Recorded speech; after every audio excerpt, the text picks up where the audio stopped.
¿verdad?, por las oportunidades que nos brinda. Ciertamente Dios ha sido bueno. Ha sido tan bueno que cuando yo llegué aquí ahorita me encontré con la cara de ese individuo que está ahí, su pastor. Amigo mío, me alegré un montón. Yo le dije, ya yo me doy por servido. Aleluya.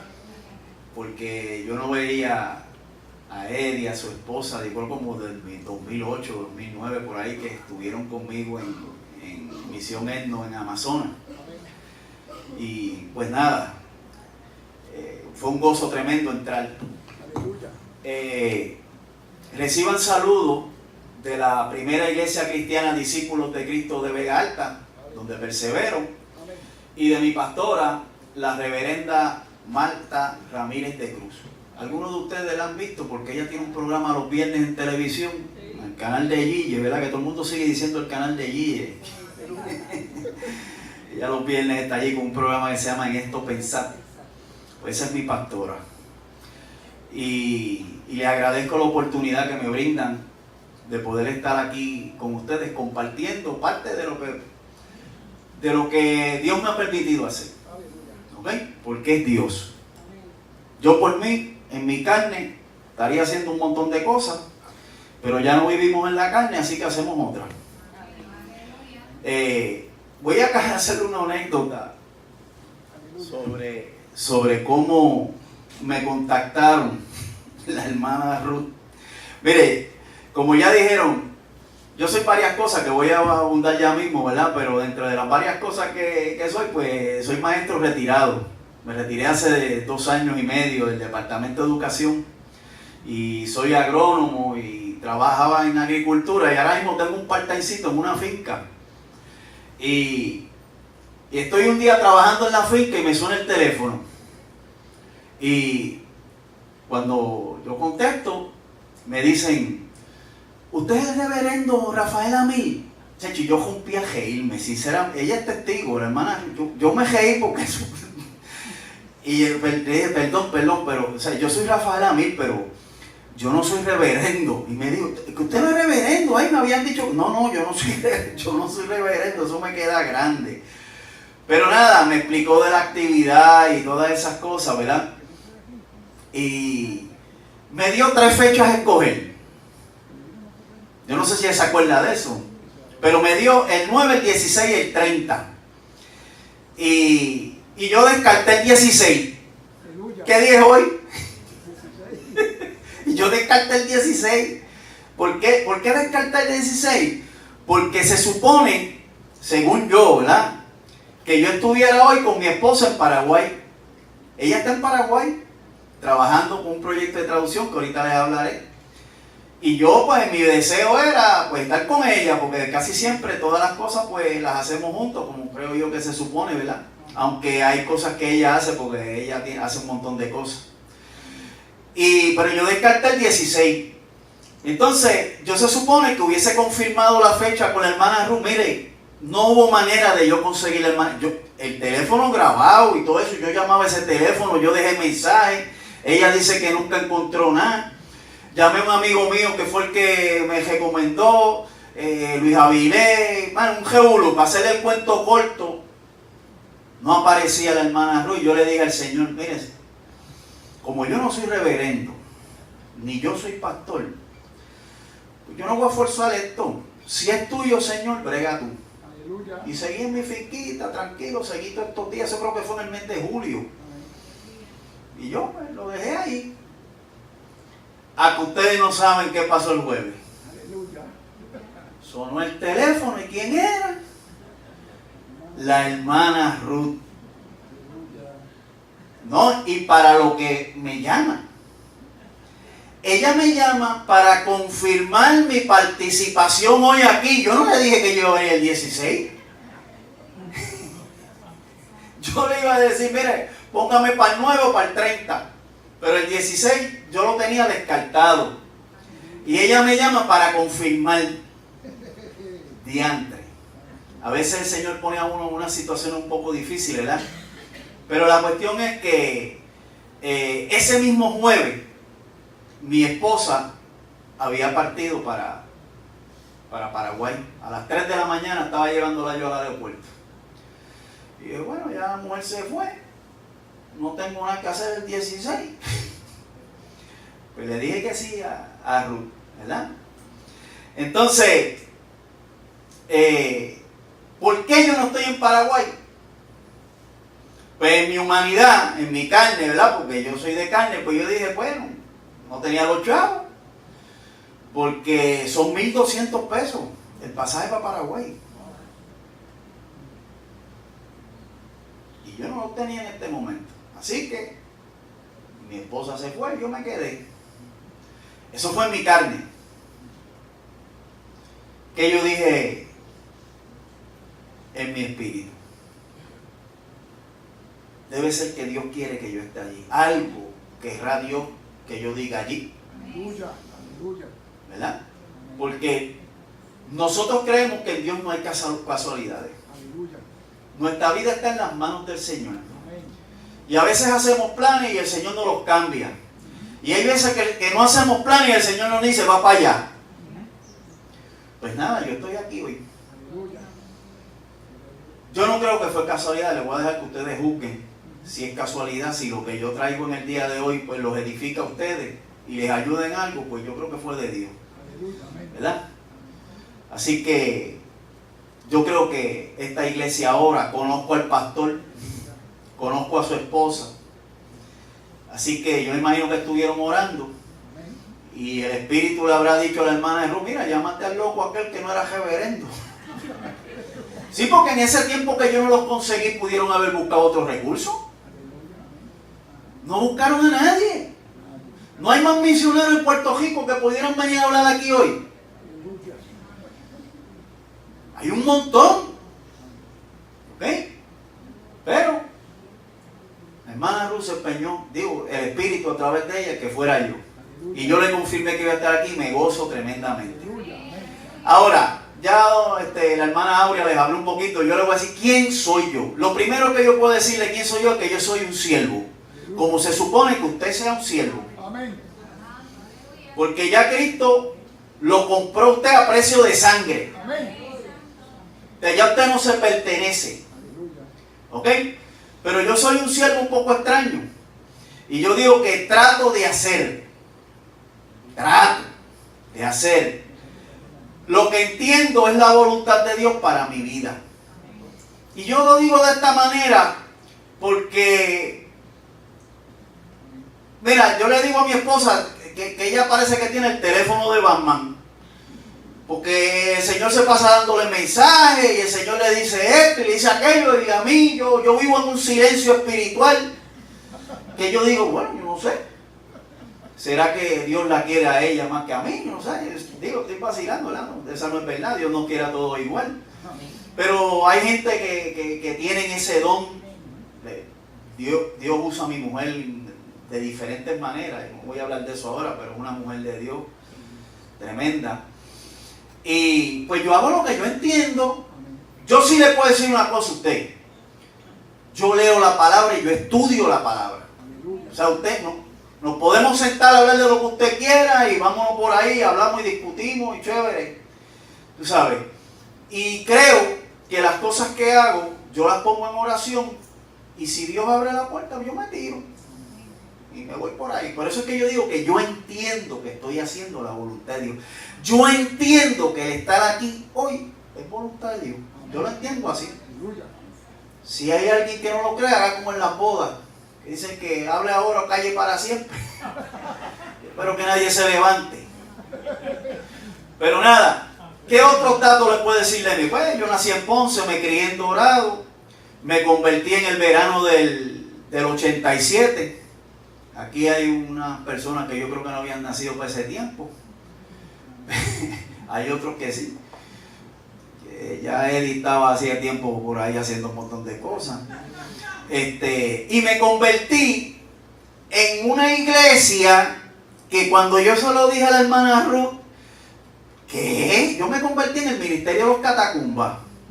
Los que son más viejitos por ahí, ¿sabe quiénes son los catacumbas? Hay gente que no sabe quiénes son las catacumbas, pero son una iglesia cristiana, tienen diferentes, ¿cómo se llama? Iglesias en diferentes pueblos, Pero el nombre de catacumba como que eso mete miedo. Y cuando usted lee en la historia de Roma, las catacumbas eran las cuevas donde se escondían los cristianos cuando eran perseguidos, ¿verdad? Y ahí hacían sus cultos y sus cosas. Pues yo me convertí en ese ministerio, que fue un ministerio que marcó una época. Porque Dios empezó a usar a unos jóvenes en las escuelas superiores, en la universidad, y se montaban en las guaguas públicas y hacían cultos en las plazas y se reunían debajo de los puentes y 20.000 cosas. Entonces, ¿qué pasa?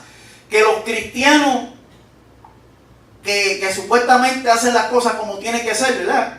Pues, ¿qué hacían? Los criticaban. Eran pelú.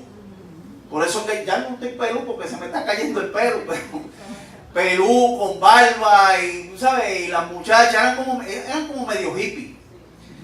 Y usted sabe lo que decían los hermanos en Cristo, que lo que hacíamos era fumar marihuana y no para el monte, y allá que nos arrebatábamos, y así era que nosotros y que adorábamos. Lejos de la verdad. Lo que Dios hace, lo hace bien, y hoy en día, esos que eran muchachos son pastores, muchos de ellos están en otras iglesias, porque ese ministerio se distinguía, porque lo que quería era desarrollar líderes que fueran a otras iglesias y movieran la cosa. ¿Ok? Y yo me convertí en ese ministerio. Pero no me convertí cuando los catacumbas estaban en su apogeo. Yo soy catacumba de segunda generación. Yo me convertí en el 87, la catacumba se formó en el 72.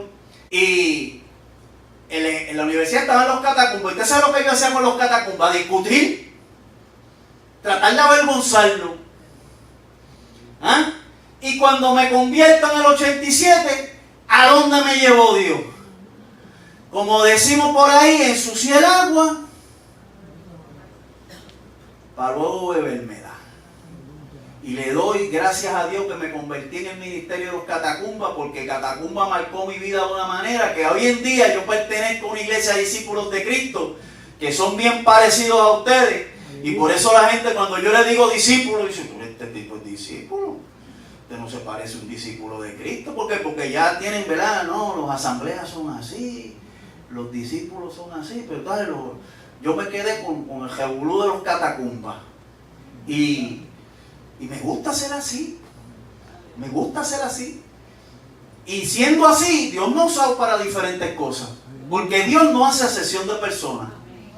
¿Ok? Así que tienen eso, ¿verdad? De cómo es que Dios obra. Estoy en la iglesia de Vega Alta desde el 94. ¿Por qué? Porque allí conocí a mi esposa.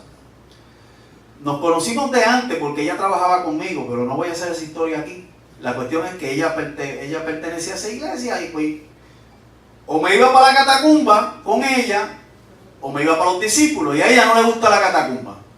Pues yo me negué a mí mismo y me fui para los discípulos. Aleluya. Porque ya a mí me habían capacitado para perseverar. Yo puedo venir aquí y perseverar. Aleluya. A lo mejor me botan cuando empiezo con los revoluciones míos, pero yo puedo perseverar. Si usted no me quiere, eso es problema de usted.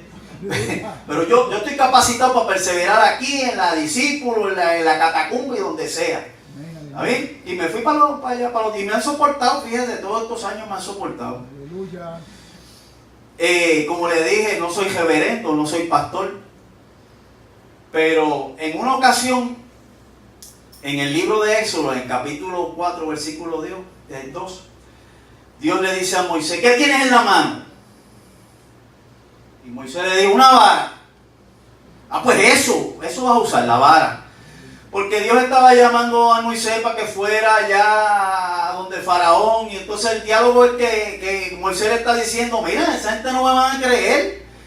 Y Dios le dice: mira, usa la vara, tírala. Se convirtió en una serpiente, la agarró y dijo: pues a esto mismo como señal para que ellos vean que yo te envié.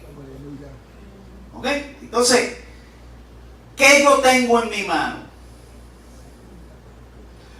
Pues yo tengo en mi mano los talentos que la Biblia me dice a mí que yo no los debo enterrar. ¿Ah? ¿Se acuerdan de la parábola de los talentos? Pues los talentos que yo tengo. Como ya les dije, pues soy agrónomo. pues sé trabajar con la tierra, sé bregar con animales, todas esas cosas, sé bregar con maquinaria, un montón de cosas. Soy maestro. Desde que entré en la iglesia me he desarrollado como maestro, he dado clases de célula, he dado estudios bíblicos, maestro de escuela bíblica, entonces, ¿sabes? Porque me gusta enseñar, y aparte de que me gusta enseñar, sé enseñar, estudié para maestro, secularmente, y eso lo pongo en las manos del Señor y Dios lo usa. Y lo otro que soy es músico, yo tengo una trompeta. Y yo no puedo tocar la batería, yo no puedo tocar el bajo, yo no puedo tocar la guitarra, yo no puedo tocar, pero tengo una trompeta allí. Y yo le dije, Señor, esa trompeta es tuya. Esa trompeta, yo tengo un testimonio brutal de esa trompeta que no lo voy a decir aquí. Pero esa trompeta yo se la dediqué al Señor. Eso no toca ninguna otra música. ¿Ok? Y yo le digo, pues esto es lo que yo tengo en mi mano. Estos son mis talentos.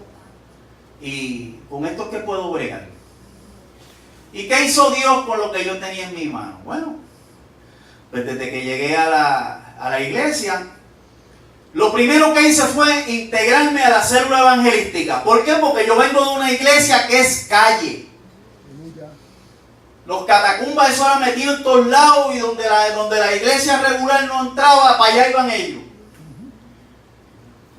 Y entonces cuando yo llego a la discípula y veo que hay una célula evangelística que predica en las calles, entonces lo primero que hice fue integrarme a la célula evangelística, y esto me gustó. Y he dirigido la célula y todavía estoy ahí. Pero usted sabe una cosa triste.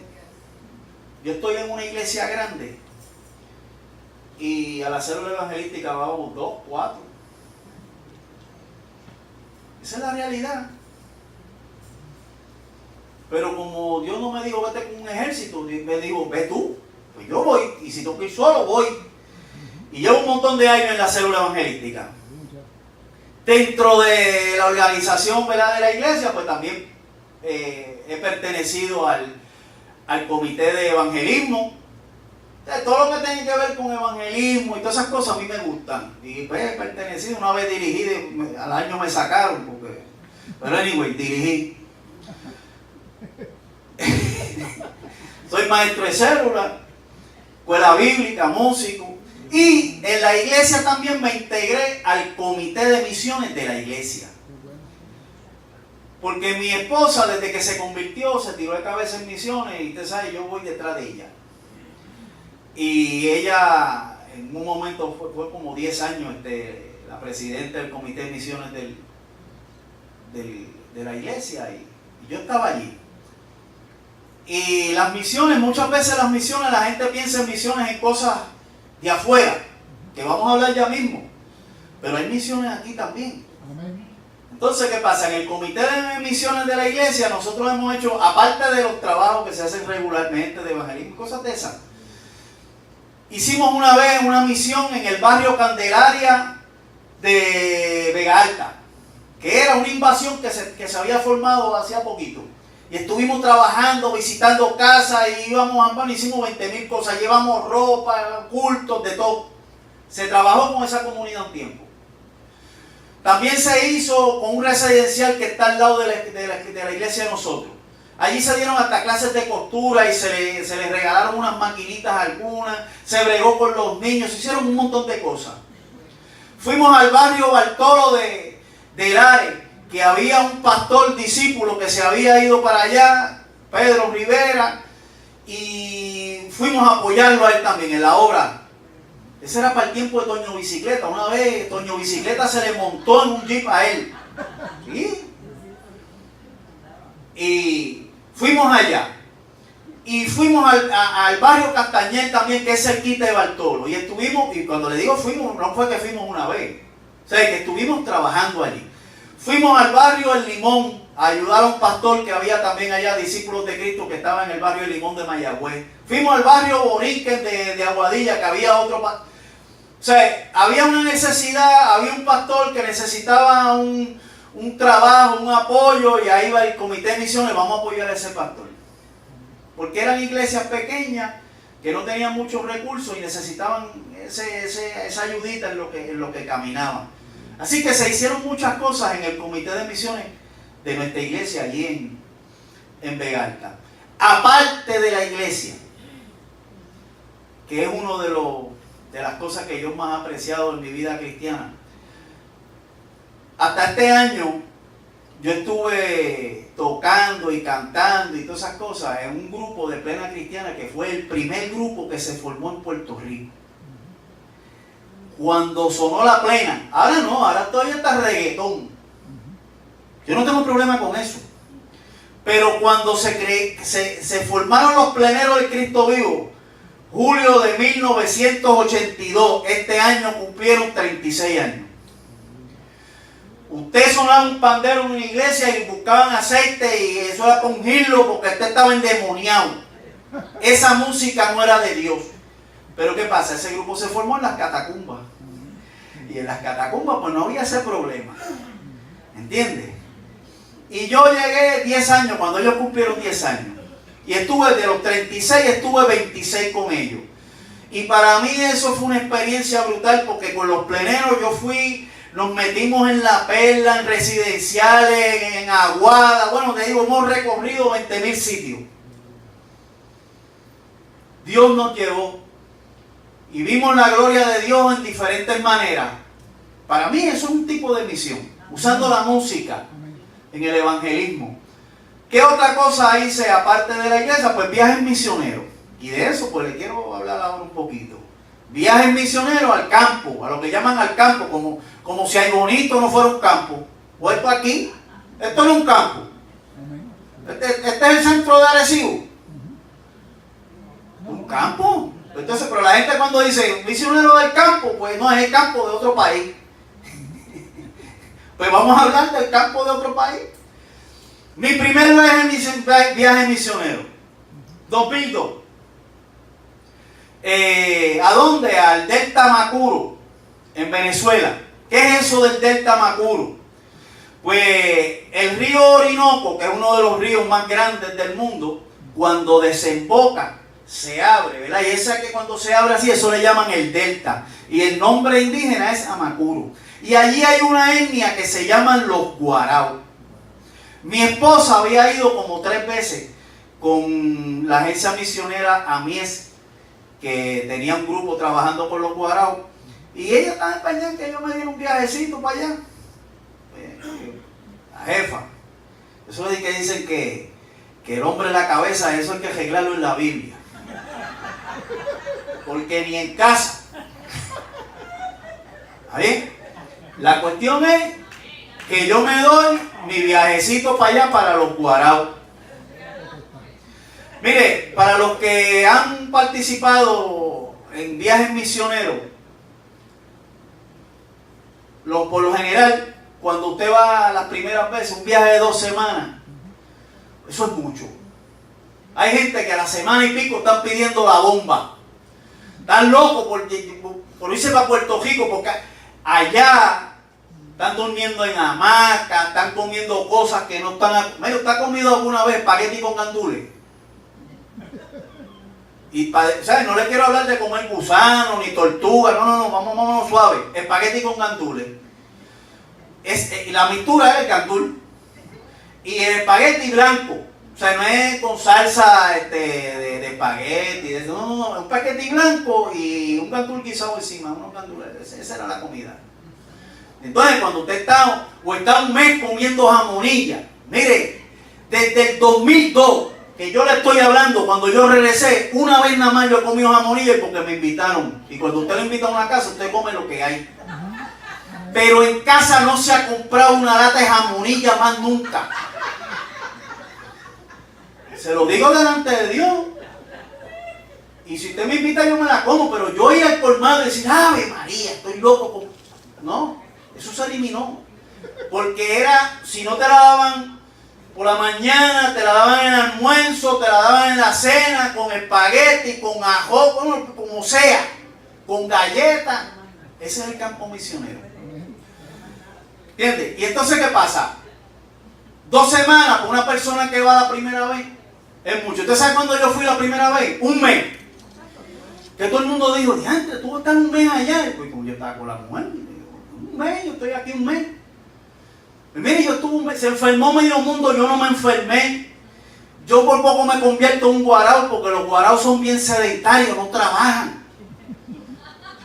Sí, ellos lo que hacen es en su bohío, salen por la mañana a pescar, porque lo que se pesca es lo del día. No tienen nevera, no tienen freezer, no, ¿sabes?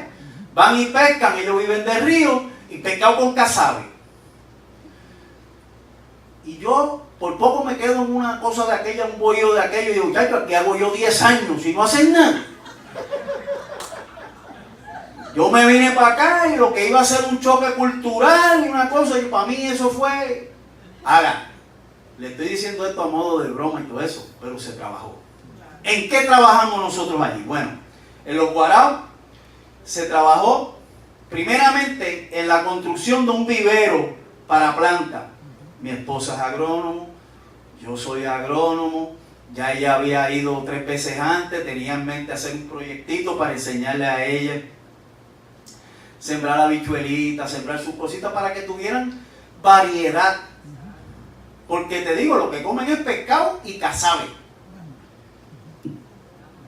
¿Eh? Eso es su dieta. Ahí usted no ve a nadie con alta presión, ni diabético, ni no ve gordo, no ve nada de eso. Los viejos duran un montón y duran funcionales. Yo me acuerdo de un viejito que se llamaba, creo que Francisco, que todos los días salía en su curiara, que es una canoa, solito por el río, a pescar lo que se iba a comer y volvía para atrás. Y aquel viejo tenía como 80 y pico de años. ¿Ven? Así que estuvimos haciendo ese vivero, esas cosas. También trabajamos allí en evangelismo, que de hecho es la razón principal por la cual uno va. Pero nosotros fuimos a los Guaraos a apoyar a un misionero que hay allí. Hay un misionero que se llama Peter con su esposa Adela, que son venezolanos y salieron de Valencia y se fueron para allá con sus nenas chiquititas. Y pues este grupo que iba de Amies los apoyaba. Y o sea que cuando fuimos ya habían guaraos convertidos. Y nosotros pues bregábamos con estudios bíblicos, discipulados y esas cosas. Lo que se podía hacer en el tiempo que estábamos allí. Y lo otro que hacíamos era bregar con un proyecto de alfabetización. ¿Por qué? Porque en Venezuela, para usted tener permiso de ir allá, usted tiene que tener una excusa de que va a hacer algo. Y la excusa era alfabetizar. Y en Venezuela había un proyecto de alfabetización que se llamaba Alfalí. Y entonces es un folleto que tiene el gobierno y todas esas cosas. Y nosotros íbamos con él así, no, vamos a trabajar con Alfalí, vamos a trabajar. Y estábamos enseñando a leer y todas esas cosas. Usábamos el follecito para las letras y todas esas cosas. Pero ¿qué leíamos? Estoy enseñando a leer, pues yo uso el libro que me dé la gana. Pues usábamos la Biblia para enseñar a leer. ¿Okay? Y el gobierno, una vez fuimos y se hizo una graduación y todo, porque el gobierno aprobaba eso. Después que aprendieran a leer, te daban el certificado. Así que eso fue en el 2002. Luego pasaron unos cuantos años, hasta el 2007, y llegó a la iglesia de nosotros un misionero de Venezuela, llamado Ramón Navas. Y vino a la iglesia a explicar un proyecto. Él tiene una misión allá en Amazonas. Y él vino a la iglesia a hablar de su proyecto. A mí me interesó lo que él estaba hablando. Yo fui cuando se acabó el culto, hablé con él. Me identifiqué, le dije que soy agrónomo. Él quería hacer unos proyectos de agricultura. Y para hacerle el cuento largo corto, fui 5 veces. Del 2007 al 2011. Allá, en ese caso, todas las veces que fui a proyectos de agricultura. Di talleres de agricultura, di talleres de preparación de composta, porque ellos no tienen para comprar fertilizantes y esas cosas. Pues entonces pues usar los desperdicios y todas esas cosas para hacer fertilizantes. Y también un proyecto que él quería establecer, que es de cultivo hidropónico. Ustedes saben, la siembra está en tubitos de PVC. Pues yo estuve yendo allá y montamos una mesa y se adiestró gente, pero eso fue natimuerto, porque no lo podía, o sea, no que no tenían la capacidad, era que la gente que yo adiestré este año, cuando yo iba al otro año, ya no estaban. se habían ido. Y era otra gente y no sabían bregar con... Entonces no se dieron a la tarea de que los que sabían enseñar a los otros, porque cuando se acabaran, que les voy a explicar lo que es EGNO ya mismo, pues le dieran continuidad a los proyectos. Pues no se hizo. Misión EGNO es un instituto bíblico para indígenas. O sea, es un instituto reconocido por el gobierno venezolano y trabaja con indígenas. O sea, esos indígenas van allí a estudiar y se preparan, y de allí salen pastores y salen maestros, pero son indígenas. De hecho, muchos de los maestros que dan clase allá son puertorriqueños, que van allá, ¿ok? Y dan de su tiempo y apoyan, enseñan y todas esas cuestiones. Pues entonces, estos estudiantes cuando acaban su curso se van. Entonces ese era el problema. A los que se les daba el adiestramiento se graduaban y se iban. Y por eso del hidropónico no pudo caminar mucho. Pero estuve 5 años yendo allí. ¿Ok? En ese viaje, en uno de esos viajes, pues su pastor y la esposa de él, ¿cómo es tu nombre que se me olvidó? Eddie. ¿Ah? Eddie. Pues fueron allá a Misión EGNO y allá nos conocimos y ha sido una bendición tremenda. Ese es el pastor que ustedes tienen, una persona especial. Yo lo quiero mucho y de hecho por eso me alegré cuando llegué. Hay gente que usted lo ve que no se alegra mucho, pero yo cuando lo vi me alegré. Y dentro de las cosas que hicimos allá, porque cuando uno va, pues el pastor nos lleva, además de las cosas que se hacen en la misión, nos llevan a diferentes sitios. Y ese año había un congreso de adoración indígena. Y nos fuimos para allá, para la selva. Salimos de donde estábamos de la misión y nos fuimos para la selva para un congreso de adoración indígena. Algún día yo no sé si Eddie les hablará de eso, pero mira, eso fue una bendición. Eso fue una gente... Lo primero, mira, era como en una aldea, ¿verdad? Amén. Pues, dormíamos en hamacas, todas esas cosas, para hacer sus necesidades, vaya al monte, allí no se crea que había una letrina, ni no, vaya al monte. Y todas esas cuestiones, pero a mí me impresionó mucho la comida, o sea, cuando fuimos a comer, se hacía una rueda bien grande, era una mesa comunal. Mira, la comida era pescado con casabe, tortuga con casabe, cosas así. Esa era la comida. Entonces, una mesa bien grande, o sea, una rueda bien grande de gente de diferentes etnias y nosotros puertorriqueños. Eso fue para mí, eso fue una cosa bien impresionante. Y a la hora, después que se hacía la oración, que se dedicaban los alimentos y todas esas cosas, entonces hacían como pequeños grupos, circulitos de personas, y en el medio ponían una ollita.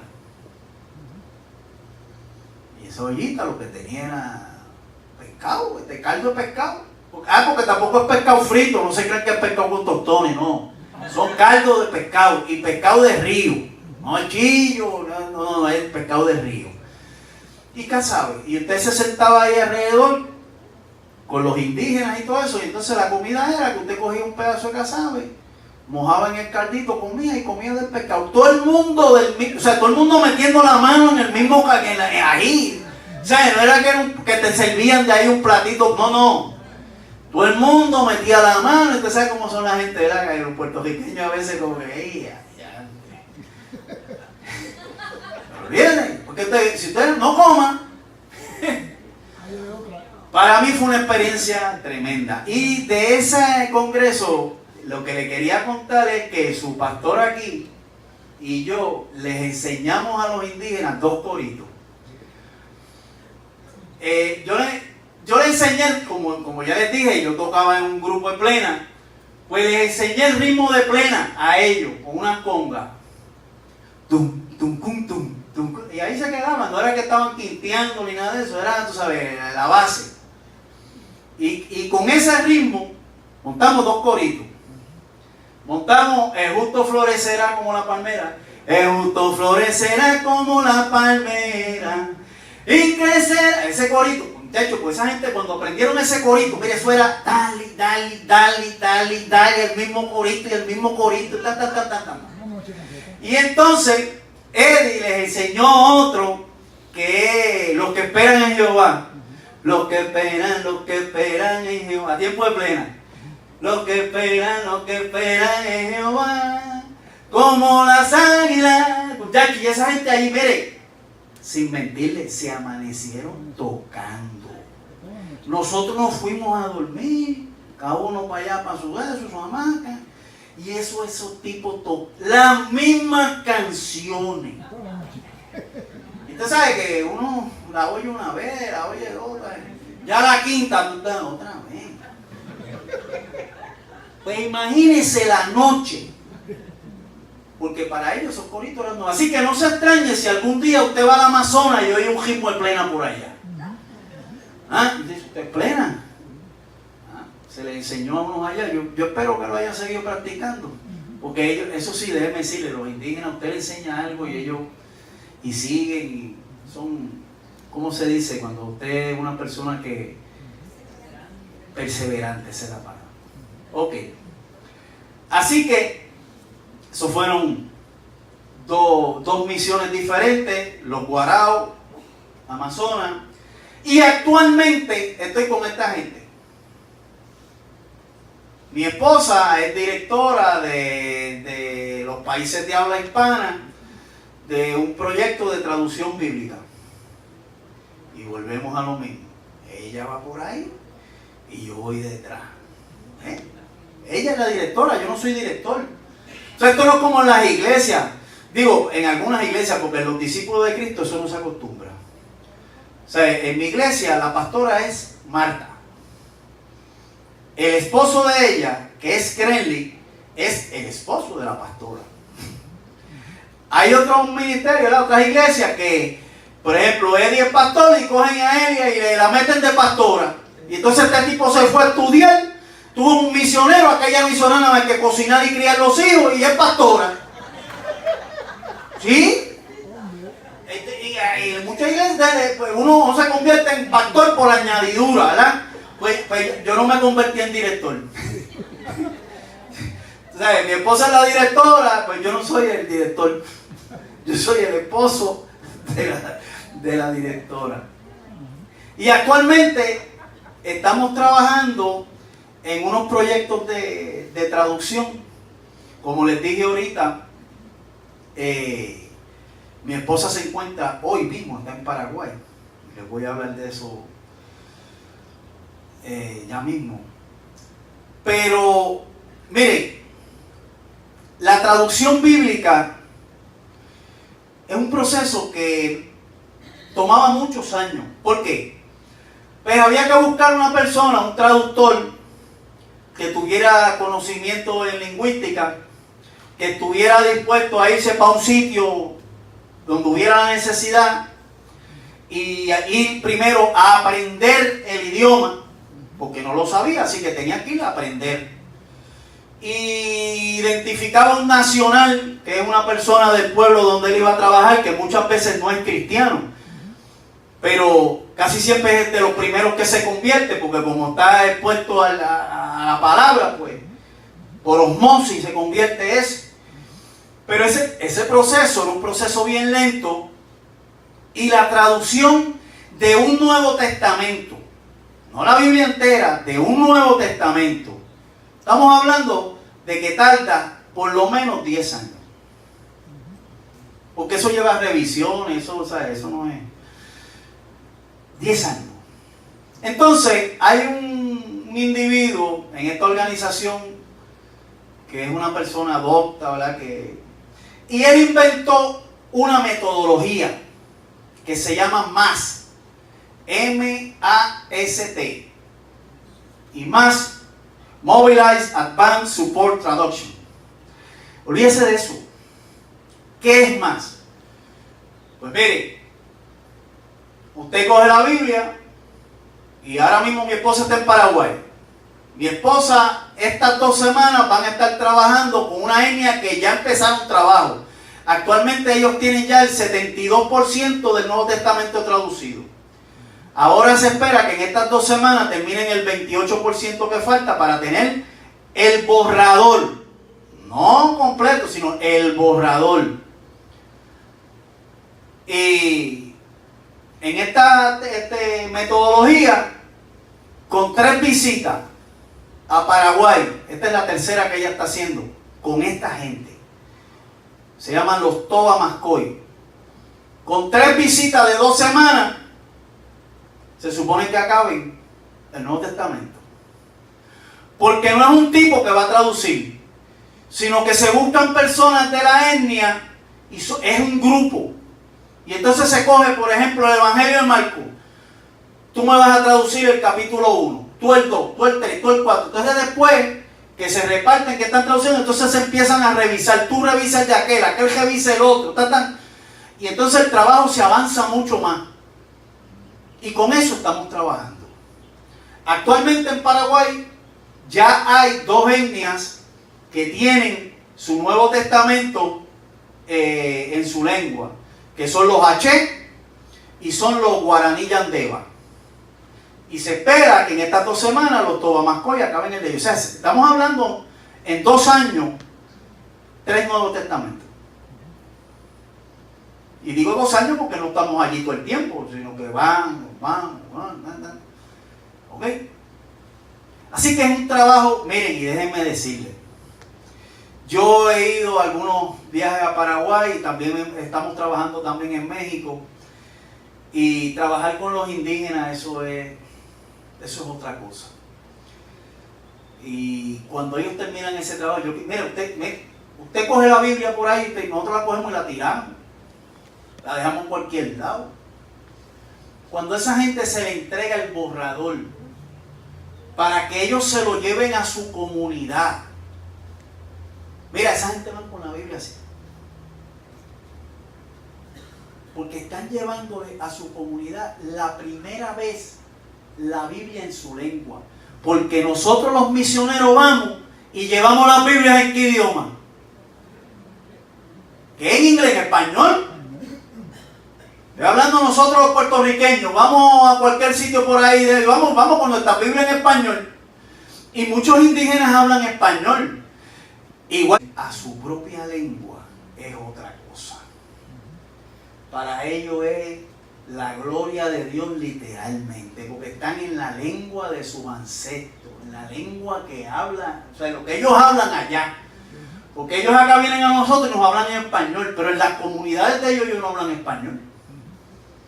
Ellos hablan su lengua. O sea, es un trabajo ciertamente brutal. En México, o sea, en Paraguay ya le dije que estaban trabajando con 3. En México están empezados. Ahí estamos empezando. Pero estamos trabajando como con 12 lenguas. En 2 lugares diferentes de México. En Oaxaca y en Puebla. Y déjenme decirles, mira, hemos tenido 2 experiencias brutales. Porque muchas de esas etnias están en queja entre ellos. Ustedes han oído hablar de Chiapas, México. Aquello está caliente allí. Pues dentro de los mismos indígenas hay quejas. Pero cuando yo digo queja, hay quejas, ¿verdad? No es chisme, que te hablo mal, que te digo, no hay quejas, que se matan. Y entonces fuimos a Puebla y habían 2 etnias que estaban allí representadas por unas personas.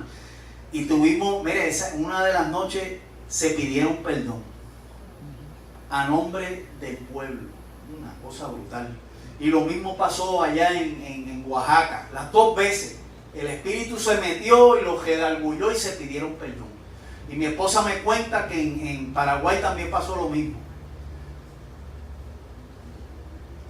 ¿Entiendes? Hay unas cosas que están sucediendo. Y pues, los que no van a estas cosas se las pierden. Entonces, ahora es que venimos. Estoy contándole lo que me dijeron que yo le contara, la verdad, las experiencias. Vamos a ver qué dice la Biblia. Vamos a ver qué dice la Biblia. Aleluya. Romanos 10. Romanos 10. Amén. Mira lo que dice la Biblia. En Romanos 10. Voy a leer del versículo 8. Dice así. Estoy leyendo en la versión Reina, Dios habla hoy, que es la que a mí me gusta. Yo la Reina Valera, como que no mi esposa le gusta la Reina Valera. Pues a mí esta. Pero dice lo mismo. Pero mira lo que dice en Romanos 8. Perdón, 10, versículo 8 en adelante. Este es el mensaje de la fe que predicamos. A eso vamos, a predicar el mensaje de la fe. ¿Ok? Y dice, si con tu boca reconoces a Jesús como Señor y con tu corazón crees que Dios lo resucitó, alcanzarás salvación. Pues con el corazón se cree para quedar libre de culpa y con la boca se reconoce a Jesucristo para alcanzar salvación. Porque entonces en el 13 dice, porque esto es lo que dice, todos los que invoquen el nombre del Señor alcanzarán salvación. ¿Ah? Pero nosotros queremos que ellos se salven, ¿o no? Bueno, alguien nos predicó a nosotros, y gracias a que alguien nos predicó a nosotros estamos aquí ahora adorando, ¿verdad?, a nuestro Dios y dándole gracias por el perdón de todas estas cosas. Y queremos compartir eso con otra gente. ¿Ok? Así que nosotros no sabemos estos versículos, si confesar y chacho, bien chévere. Hasta ahí, nítido. Entonces mira lo que dice Pablo ahora. Versículos 14 y 15. Viene Pablo y dice, pero ¿cómo van a invocarlo si no han creído en Él? ¿Y cómo van a creer en Él si no han oído hablar de Él? ¿Y cómo van a oír si no hay quien les anuncie el mensaje? ¿Y cómo van a anunciar el mensaje si no hay quien los envíe? En ajo y habichuela, ¿cómo van a invocar a un Dios si ellos no han oído hablar de Él? ¿Cómo lo van a invocar si no saben quién es? ¿Cómo van a creer en Él? Tiene que haber alguien que le hable de Él, le cuente qué pasó, la buena nueva del Evangelio. ¿Ok? ¿Y cómo van a oír? Pues si nadie va. ¿Alguien tiene que ir?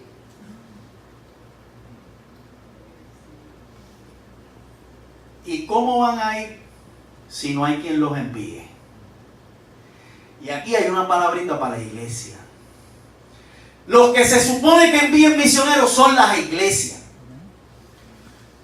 Los hombres han hecho otros inventos y hay agencias misioneras y hay que no son malas y no estoy tirando, pero la responsabilidad es de la iglesia. Aquí ustedes están haciendo esto, ¿para qué? Para, entre unas cosas, concientizar, enseñar, para que algunos de ustedes hagan misión. Ustedes no están aquí por irme a mí hoy.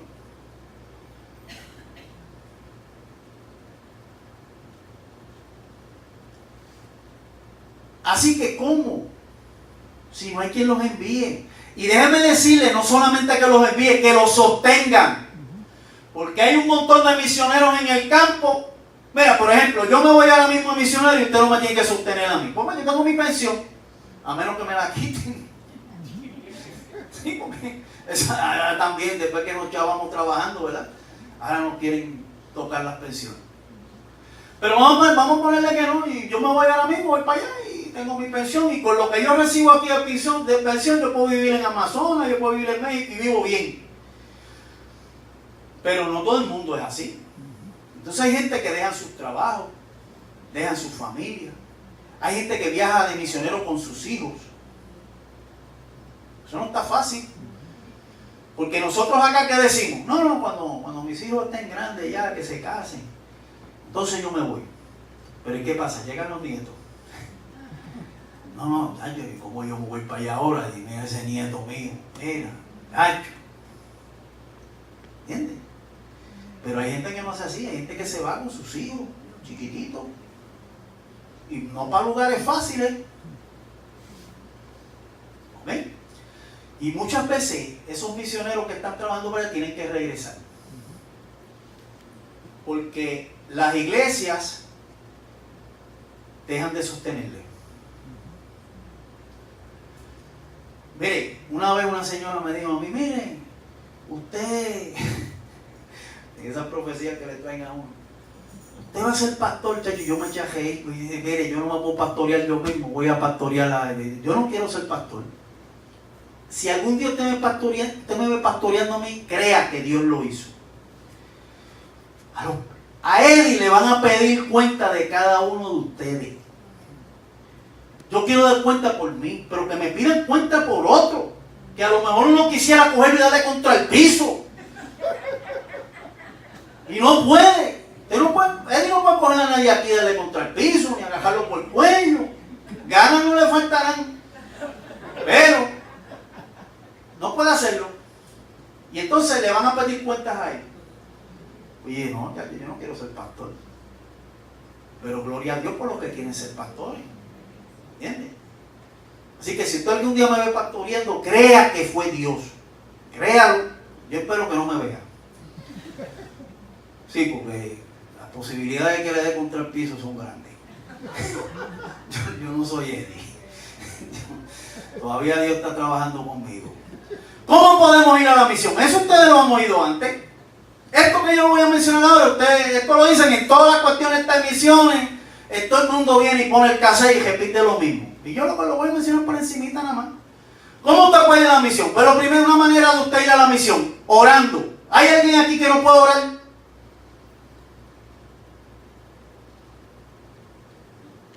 Nadie levantó la mano. O sea que todos aquí pueden orar. ¿Y por qué yo digo que usted puede ir a la misión orando? Pues mira, porque lo dice en 2 Tesalonicenses, capítulo 3. Mira lo que dice. Por último, hermano, este es Pablo hablando. Oren por nosotros para que el mensaje del Señor llegue pronto a todas partes. O sea, Pablo le estaba pidiendo a la iglesia de Tesalónica que oraran por él. ¿Para qué? Para que el mensaje, ¿quién lleva el mensaje? El misionero. Así que oren por ello. Y sea recibido con estimación, como sucedió. O sea, que el mensaje se lleve, pero también que la gente lo reciba. ¿Ah? Así que todos ustedes pueden orar, pues todos ustedes pueden ser parte de la misión. Miren, no todo el mundo es pastor, no todo el mundo es profeta, no todo el mundo, o sea, en el cuerpo de Cristo hay gente. Ahora, hay cosas que podemos hacer, porque somos un cuerpo y tenemos que estar unidos. Usted puede orar, y además de orar por su familia y por la iglesia y por todas las cosas que usted ora, ore por la misión. Venga, le voy a darle una asignación. Estas 2 semanas, ore por los Tobamascoy y el proyecto que se está haciendo ahora mismo allá en Paraguay. Si se le olvida el nombre de Tobamascoy, olvídese, Dios lo sabe. Señor, obra allí, esa gente que está 2 semanas, te pido oración 2 semanas, para que se cumpla el 28% que falta del Nuevo Testamento. Y usted sea parte de esa victoria. Ahí tienen una asignación. ¿Ah? Así que usted puede ir a la misión. ¿Qué otra forma hay de ir a la misión? Ofrendando. Hay gente que tiene, pero tienen también un güey metido adentro. Mire, Dios no pide nada que usted no tenga. A Dios no le hace falta tu dinero. Pero Dios te bendice para que tú bendigas. ¿Entiendes? Y entonces hay gente que tiene un montón de chavos en el banco. Y yo no estoy hablando de los del mundo. Estoy hablando de gente de la iglesia. Y yo no estoy diciendo que tener chavos sea malo. Pero hay misioneros pasando necesidades que usted podría ayudarlo, a lo mejor sacando, yo no sé, 50 pesos. Porque 50 pesos aquí te lo gasta un momento en el mall, pero 50 pesos en Haití le dura un montón. Así que hay gente que puede ir a la misión ofrendando. Si está dentro de sus posibilidades. Mira, la Biblia habla de una viuda que echó 3 pejitas. Y Jesús dijo, mira, esa lo dio todo. Y yo no le estoy diciendo ahora a usted que lo dé todo. Lo que le estoy diciendo a usted, que, ¿cómo es que dice la Biblia? Donde está tu tesoro, allí está tu corazón. Analícese usted mismo, ¿dónde está el tesoro de usted? Pero usted puede dar. Y no se crea que tiene que dar mucho dinero. El que tiene mucho, que dé mucho. Seguro, si Dios se lo dio. Pero el que tiene poco, a lo mejor no. Mira, una vez mi esposa hizo este ejercicio en la iglesia. Ella dio una charla, una cosa, y dijo, comprométanse. Estamos hablando de una iglesia que somos como 600 personas los domingos. Traigan $1 al mes para misiones. Quiere decir que en un mes son 600 pesos que están allí. Multiplique 600 pesos por 12. Con $1 que ustedes al mes, no estoy diciendo todos los domingos. Usted sabe lo que hicieron mucha gente en la iglesia. El primer mes, segundo mes, y después se olvidaron ya de eso. Sí, se olvidaron. Pero no haga usted como ellos. No se olvide usted. ¿Cómo se ríe? Porque sabe que yo estoy diciendo la verdad. Y la otra manera es yendo, como yo le estaba hablando. Usted puede ir. Entonces, yo le hago la pregunta a usted. ¿Quién me llamó a mí para ir a las misiones? Mahoma. Buda. ¿Quién me llamó, digan? Cristo. Jesús dijo, id por el mundo. El llamado es para la iglesia. Ir por el mundo. Y lo dijo Cristo. No fue Pablo, ni Pedro, ni Juan. Cristo. Así que el llamado es para mí y para ustedes. Pero no es que se tienen que ir. Pues le digo, pueden ir en oración, pueden ir ofrendando. Y si te dan la posibilidad de ir, pues vaya. Pero el llamado, quien lo hace es Cristo. Y entonces, ¿cómo Dios me hizo el llamado a mí? Bueno, si usted es una persona como mi mujer, pues a lo mejor se le aparece un ángel. Pero a mí no me apareció ningún ángel. A mí nunca vino un profeta. Nadie vino. Porque la gente habla mucho de llamados. Y yo no digo que los llamados no existan. Yo no digo que los llamados no existan. Yo te estoy hablando de mi experiencia. A mí me dijeron que viniera a hablar de mi experiencia. ¿Y cómo Dios te llamó? ¿Sabes cómo Dios me llamó? Mostrando la necesidad. Mostrando la necesidad. Entonces, ¿qué pasa? Hablamos ahorita de que yo tenía en mi mano. Pues lo que yo tenía en mi mano, que era mi conocimiento de agricultura, mis conocimientos de educación y la trompeta. Con eso, si hay una necesidad que se relaciona a algo de eso, yo voy. Pues en los Guaraos estábamos hablando de alfabetización. Y yo soy maestro. Y hablamos de evangelismo. Y yo me paso evangelizando por la calle.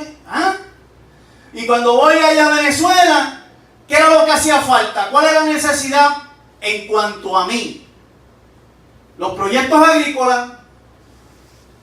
Yo vi la necesidad, el pastor dijo, te necesito, y allí yo estaba. ¿Me sigue? Hay la necesidad de pueblos que tengan la Biblia en su propia lengua. Yo puedo aportar. Y yo estoy con mi esposa y un grupo de personas y vamos a los diferentes sitios y voy como facilitador. Yo no sé el lenguaje de ellos, pero con esta metodología no lo tengo que saber, porque son ellos los que traducen. Yo lo que veo es porque la metodología se siga. Los que traducen son ellos. O sea, mi esposa no habla el idioma de los Tobamascoy. Los que van a traducir son ellos. Pero hay una metodología que se tiene que seguir. Así que donde yo veo una necesidad y yo puedo hacer algo, pues yo trato. Por eso es que le dije al principio, lo que yo entiendo que es la voluntad de Dios para mi vida. Así que es la necesidad. Usted tiene ojo. Usted puede ver la necesidad en su vecindario, ver la necesidad en su país y ver la necesidad fuera de su país. Usted puede ver la necesidad hasta dentro de la iglesia. Y usted puede, pues mire, trabajar dentro de la iglesia. Pero el hecho de que usted trabaje aquí no quiere decir que no puede trabajar en ningún lado. Eddie es pastor y fue un viaje misionero. No tenía que ir porque él tenía trabajo aquí. No en esta iglesia, pero él era pastor ya. Y fue, y tuvo la experiencia, y tuvo el placer de conocerme. ¿Ah? Gloria a Dios. Nunca, ¿cuántos congresos misioneros indígenas de adoración tú has ido? A que fuimos y sabrá Dios si no volvemos, pero fue una experiencia que Dios nos regaló a nosotros. ¿Ahí? Mire, ya estoy terminando. Ay, que yo no sé la necesidad. Las misiones, ¿qué yo puedo hacer? Mire, por encima, voy a las millas. Se necesitan maestros, mecánicos, pilotos, constructores, traductores, lingüistas, agrónomos, técnicos de computadora, médicos, enfermeras, en fin, siervos. Todo eso se necesita. Técnico en computadora. En esta organización tienen una división de técnicos. Porque hoy en día los misioneros tienen computadoras por allá abajo y cuando tienen problemas y todas esas cosas. Bueno, una vez yo estoy en mi casa y hay un tipo allá en Florida metido en la computadora de mi esposa. Buscando se meten en la computadora como hacen los hackers, pero en este caso pues para algo bueno. ¿Ok? Y se necesitan gente que arreglen, se le dañó la computadora al misionero, que puedan ir o instalarle un programa o lo que sea. Se necesitan pilotos. Mire, cuando hay que llevar muchas veces Biblias y materiales y cosas, se llevan en avión. Se necesitan mecánicos, constructores. Mira, en la iglesia nosotros hay una doctora que nunca había ido a misiones y creo que fue el año pasado, el año pasado creo que fue. Fue a una misión en Haití y se quedó inyectada. Va ahora otra vez. Porque nunca había visto. Y cuando vio, ¿sabes? Un doctor en Haití, eso es oro. Y cuando ella vio la necesidad, Dios la tocó. Si usted está en alguna de estas cosas, ¿por qué usted no está haciendo nada? Mira, aquí, lo voy a decir con respeto, aquí hay un montón de gente que ya están jubilados igual que yo. Que no pueden decir, no, que aquí hay trabajo. Hace tiempo que dejaron de trabajar. Mira que se ríe. Ajá, tenemos tiempo, ahora tenemos más tiempo. Y no se tiene que ir a vivir para allá. Digo, si se quiere ir a vivir, pues que la iglesia los ayude. Amén. Así que, en conclusión, y esto se lo voy a decir en Ajoy Habitual, mire, si después de hoy, de alguna manera, usted no se mueve en la misión, de nada sirve esto que están haciendo. Pueden hacer 200 cultos misioneros, congresos, y no va a pasar nada. Van a estar oyendo. Y yo me voy ya mismo. A lo mejor la semana que viene ya se le olvidó lo que yo dije. Digo, esto es así. ¿Ok? Así que, ¿para qué hacemos esto? Para aprender. ¿Han aprendido algo hoy? Amén. Gloria a Dios, ya no fue en vano. para crear conciencia de que es a usted. ¿Por qué a usted? Porque usted es parte de la iglesia y es a la iglesia a la que le toca la misión. Así que no piche, ya sea orando, ya sea ofrendando o ya sea yendo. No tiene excusa. Y por último, para actuar. Porque si no vamos a actuar, entonces ¿para qué hacemos esto? Tiene que haber una reacción, ¿verdad?, activa. ¿En qué vamos a hacer? Oren, hablen con su pastor, miren a ver de qué manera. Hay un montón de recursos y hay cosas. Bueno, ustedes tuvieron a mi esposa aquí que les puede hablar de esto de traducción, pero hay un montón de proyectos misioneros que no son de traducción. Envuélvase en algo. Así que con esto ya yo libré mi responsabilidad. Ya yo hice lo que yo entendía que le debía decir a usted. Les agradezco la oportunidad que me hayan dejado aquí este ratito, ¿verdad? Y mediten en todas estas cosas y a lo mejor uno dice las cosas de una manera, ¿verdad? No soy muy fino hablando, pero sí soy claro. Me gusta decir las cosas que se entiendan. Así que no es a mí que usted va a responder, no es a Eddie, es al que lo llamó, y el que lo llama es Cristo, te lo dijimos ahorita. En todas estas cosas de las misiones siempre usan un versículo que él lo mencionó ahorita, cuando Jesús dijo: la mies es mucha, la mies es la cosecha, la cosecha es mucha y los obreros son pocos. ¿Son pocos los cristianos? No. Los que trabajan son los que son pocos. ¿Ah? Los que ponen la mano en el arado ahí, esos son los que son pocos. Porque cristianos hay un montón. ¿Estamos? Y lo dejo aquí porque si no, no salimos. Dios los bendiga, Dios los guarde y gracias por la oportunidad. Aleluya. Amén, Señor. Dios nos bendiga, Dios bendiga a nuestro hermano Rafael Amil. Hablas de los billetes de 1000 que tú no tienes. Sí, no tenemos. Gracias, Amil, por estar con nosotros. Ha sido una gran bendición tenerle aquí en esta mañana con experiencia, ¿verdad? Que, bueno, no es fácil. Amil nos contó una experiencia que tuvimos por allá. Y es que a mí le robaron los tostones ¿te acuerdas, Amil? Porque allá se pasa hambre. Se pasa hambre, hermano. Y hay sitios, yo creo que la mayoría de las áreas de misiones, pues, esto es natural. Amén. Es natural. Y en una ocasión, pues, cuando el día que yo fui con Amil a Venezuela, las Amazonas, pues, escaseaba la comida. Y pagamos unos cuantos chavos a mí por ese evento, pero escaseaba la comida y yo no sé cómo apareció por aquí un racimito de plátano. Eso era oro.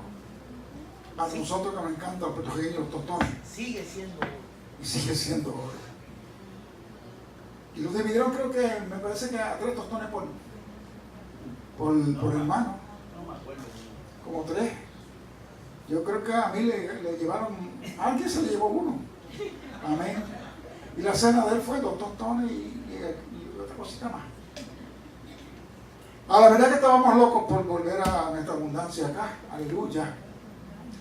Pero bueno, hay que estar allí para usted decir: yo estuve en ese lugar y yo sé lo que son misiones. Estar toda una semana durmiendo en hamaca no es fácil.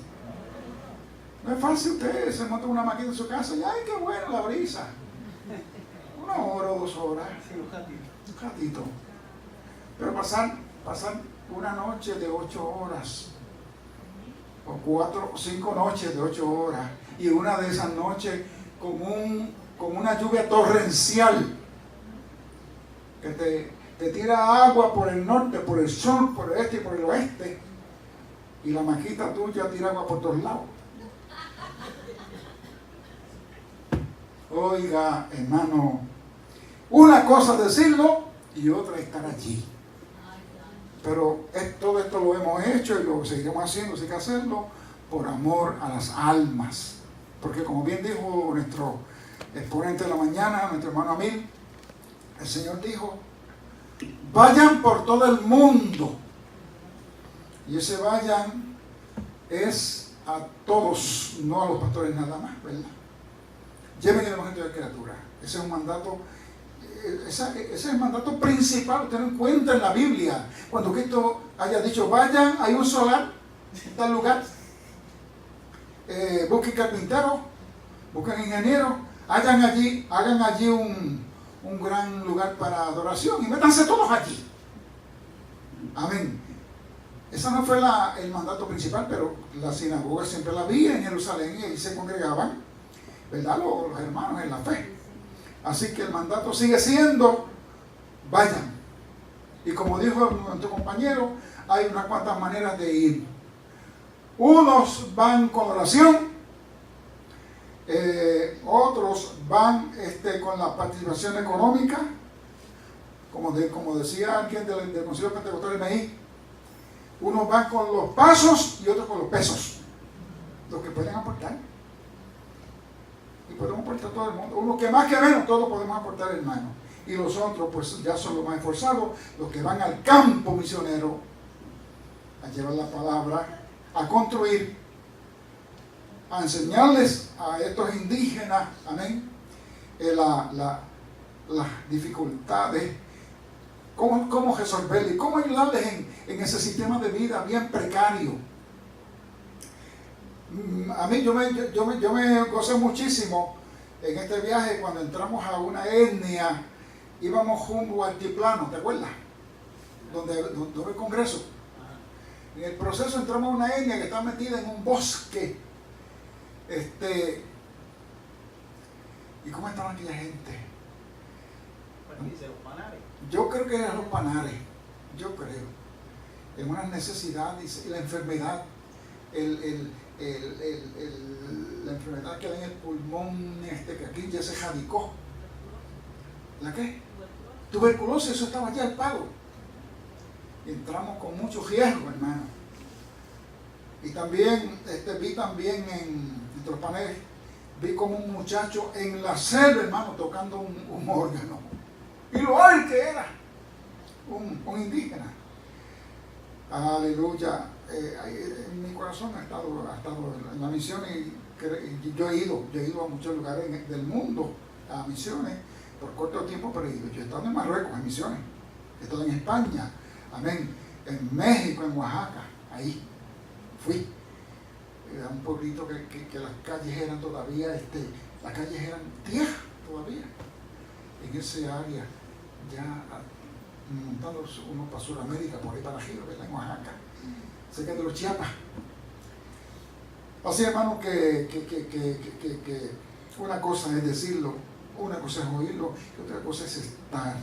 Y cuando usted llega, déjeme decirle que cambia radicalmente su pensamiento de lo que es realmente misiones. De esa experiencia tiene el hermano Amir mucha. Amén. Así que el llamado de hoy, amén, aleluya, ha sido para que usted se envuélvase, hermano. Usted no puede ir, ore, todo el mundo puede orar, hermano. Todo el mundo en privado puede orar y en la iglesia puede orar por misiones. Y yo les digo, hermano, yo soy celoso con mi concilio, aleluya. Yo sé que todos los concilios tienen misioneros, pero yo les digo en sus oraciones, no se olviden, hermana Ivonne Seguí, que está en Córdoba, España. Ivonne Seguí, en Córdoba, amén, en la educación, en un colegio evangélico allá, amén. No se olvide Jack Simon, que está en Cúcuta, Colombia, llevando misiones. Ya ha levantado 70 iglesias allí, el hermano Jack Simon. Un trabajo fuerte, y estamos por comunicarnos para que venga aquí cuando regrese de Colombia y nos traiga sus experiencias también. No se olvide, hermano, también de los hermanos Mireli y Gilberto en Nepal, Eurasia. Están ya en los misioneros tienen por lo menos los nuestros, los Asambleas de Dios, tienen un programa de 8 años y ya está en los últimos 4 años. Tanto Simon como los hermanos que están en Nepal, no se olviden de orar por ellos allá en Nepal, donde la vida está en riesgo en todo tiempo. Allí no se puede pegar el evangelio como hacemos nosotros, hermanos.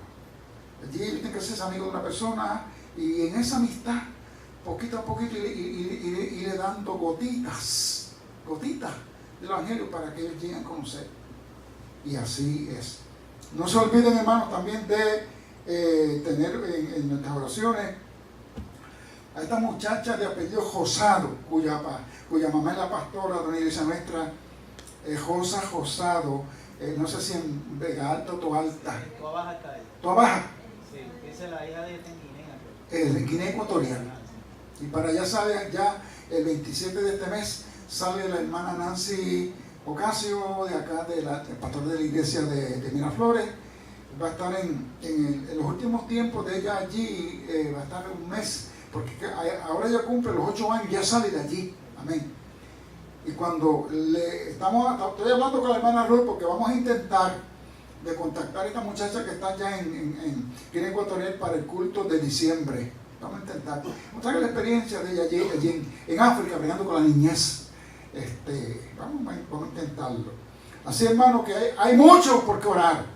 No se olvide, hermano, meten su agenda de oración en la mañana, en la tarde y en la noche. Todos los misioneros, todos. Acuérdese del hermano Amil, acuérdese de la esposa del hermano Amil, misionera. Y no olvide los nuestros, las asambleas de Dios, hermano. Tenemos nuestro concilio a nivel de Puerto Rico y a nivel nacional, latinos de Puerto Rico, tenemos como 10 misioneros en el mundo, ¿verdad? Pero yo conozco bien a 4 o 5, porque en mis ministerios pasados los hemos auspiciado. Amén. Y Bonsegui, a Jack Simon, Mireli y Gilberto, otra familia que es de una ecuatoriana y un puertorriqueño, los hermanos Cejanos, que están en República Dominicana. Oramos también por ellos. Así que, hermano, es bonito cuando nosotros tomamos la iglesia que toma en alto las misiones. Es una iglesia que está en el corazón de Dios. Sí, está en el corazón de Dios la iglesia que tiene en misiones en alto. Y esta tarde ya nos hemos gozado de la experiencia traída por nuestro hermano, compañero, Rafael Amil. Esto debe ser al principio, pero como bueno, ahora es el tiempo mío, pues lo hago. Debo presentarlo las personas que nos visitan. Esto debe ser el principio del culto, no al final, pero bueno, lo vamos a hacer. La hermana Nita Bonet, pues hizo posible que Orlando Maldonado estuviese aquí. ¿Dónde estaba Orlando? Dios te bendiga, hermano Orlando. Qué bueno que fue la primera vez que yo le veo, no sé, la iglesia local, aleluya. Qué bueno que está con nosotros. Y le pregunto al hermano Orlando con mucho respeto. Hermano Orlando, ¿usted tiene alguna iglesia donde usted se congrega? Sí. Amén. Porque bueno que está aquí con nosotros. Amén. Así es que somos una posibilidad para usted, ¿verdad? Usted quiera y entienda, ¿verdad? Vuelva aquí y nos visita. Yo no quiero conquistar gente de otras iglesias, no. El que esté en su iglesia, pues quédese ahí. Amén, porque no me conviene, eso no es ético. Pero todo el que no tenga una iglesia para adorarle, pues viene aquí. Yo le digo, bueno, esta puede ser un lugar para que usted adorar al Señor. Nos gusta recibir visitas, ¿verdad que sí, hermano? Nos gusta tener visitas todos los domingos, amén. Y los otros días, nuestros cultos son, mira, los martes, los viernes y los domingos. Son nuestros cultos. Así que, bueno, A mí de una ayudita para el ministerio. Venga, Ah, que Dios le bendiga. gracias. Bien. Ah, y al público. Sí. Gracias, Amil. Saluda a tu esposa de parte de la iglesia local. Yo no la conozco, pero quizás un día la conozcamos, ¿verdad? Que venga por aquí de nuevo, de vuelta. Tengo, hermano, y finalizando, para esta semana, el culto que tenemos, culto en la comunidad, pues hasta el día de hoy no tengo un hogar para llevar.